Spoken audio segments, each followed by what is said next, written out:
ஏய் விஜய் வீட்டு விட்டு வெளியே வா, ஏய் விஜய் வீட்டு விட்டு வெளியே வா. இப்படியெல்லாம் கேட்கும் போது எனக்கு எப்படி அது தோணுதுன்னா, ஐயோ இவங்க ஒவ்வொரு வீட்டுல இருக்கிற ஒவ்வொரு விஜயும் இவங்க கூப்பிடுற மாதிரியே எனக்கு தோணுது.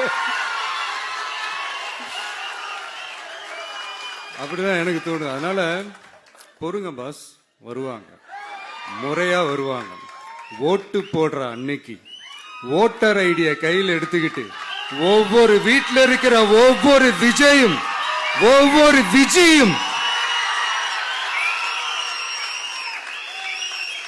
பூத்து பூத்தா காலையிலேயே வந்து நிப்பாங்க பாருங்க. அன்னைக்கு தெரியும் பாருங்க, ஏண்டா இந்த விஜய கூப்பிட்டோம்னு.